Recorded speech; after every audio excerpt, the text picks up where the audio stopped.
खम्मा घड़ी मित्रों, गोपालिया शॉर्ट हैंड क्लासेस की online daily newspaper dictation series में आपका स्वागत है।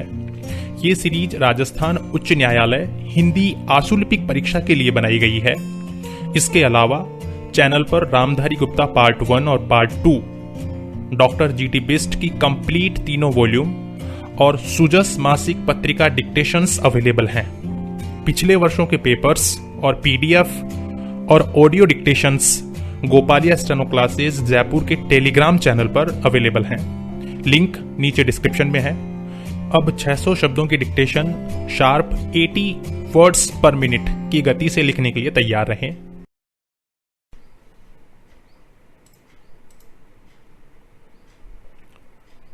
स्टार्ट। सबसे ज्यादा सैन्य खर्च अमेरिका का है। हथियारों के विकास से लेकर उनके वैश्विक कारोबार तक में उसका दबदबा है।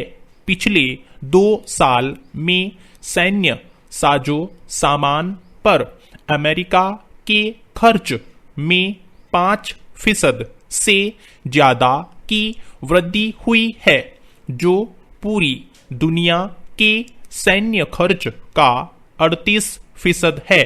पैरा। दुनिया में ताकतवर देशों का बढ़ता सैन्य खर्च उनकी साम्राज्यवादी सोच और नीतियों की ओर संकेत करता है। अमेरिका, चीन, रूस जैसे देश अपनी सैन्य शक्ति बढ़ाने के लिए जिस तरह पैसा बहा रहे हैं, वह दुनिया की शांति के लिए किसी खतरे से कम नहीं है।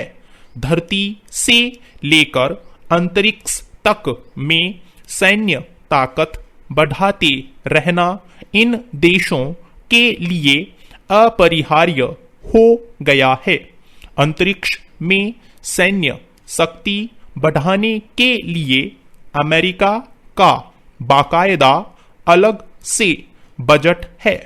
चीन भी इसमें पीछे नहीं है। हाल में Stockholm International Peace Research Institute ने एक रिपोर्ट में खुलासा किया है कि पिछले साल सबसे ज्यादा सैन्य खर्च करने वाले देशों में अमेरिका, चीन और भारत शीर्ष पर रहे हैं। पैरा। इसे वैश्विक संदर्भ में देखा जाए तो 2018 के मुकाबले 2019 में दुनिया का सैन्य खर्च 3.5% से ज्यादा बढ़ा है। जाहिर है, दुनिया में असुरक्षा की भावना और युद्ध की आशंकाएं भी बलवती हुई हैं, लेकिन आज दुनिया में जिस तरह के हथियार बन रहे हैं, वे थोड़े से वक्त में ही मानव जाति का अस्तित्व समाप्त कर देने को पर्याप्त है।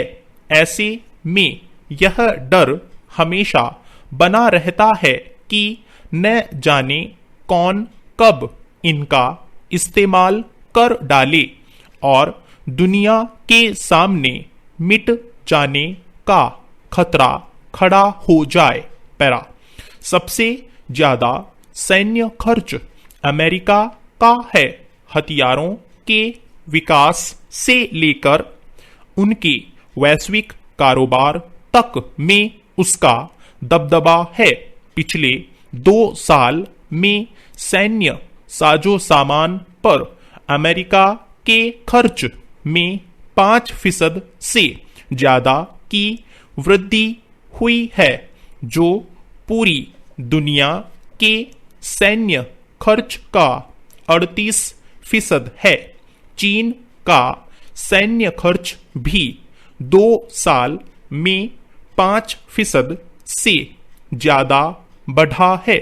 इसके अलावा ईरान, इजराइल, उत्तर कोरिया, पाकिस्तान जैसे देश भी उन देशों में शुमार हैं जो परमाणु ताकत हासिल कर चुके हैं।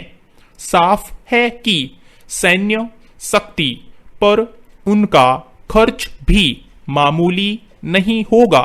दरअसल हथियारों का कारोबार अमेरिका, रूस, चीन जैसे देशों की अर्थव्यवस्था में भी बड़ी भूमिका निभाता है।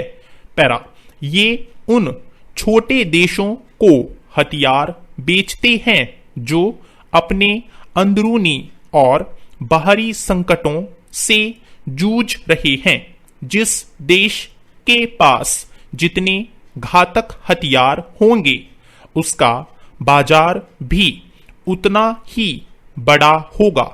उत्तर कोरिया की ताकत के पीछे चीन का हाथ माना जाता है, जबकि पाकिस्तान की बढ़ती सैन्य शक्ति के पीछे अमेरिका और चीन दोनों हैं।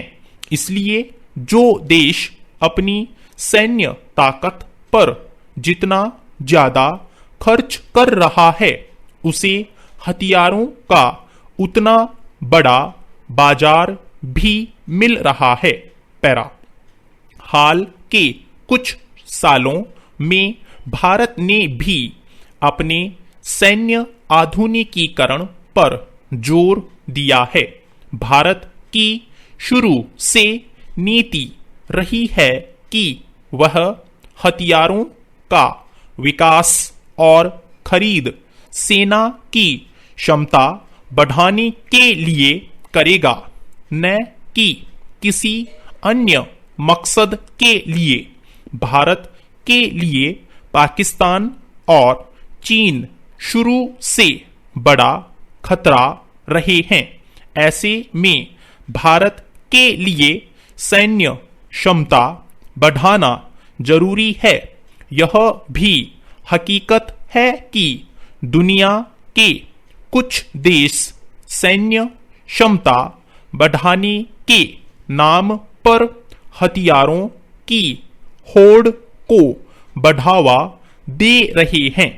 संयुक्त राष्ट्र जैसी संस्थाओं से लेकर तमाम देश हमेशा से हथियारों की होड़ रोकने के प्रयास करते रहे हैं और इसके लिए कई संधियां भी हुई हैं। लेकिन देखने में यही आया कि जब जब इन संधियों पर अमल की बारी आई तो वही देश पीछे हट गए जिन्हें नेतृत्व करना था। इसलिए हथियारों की होड़ पर लगाम नहीं लग पाती। स्टॉप।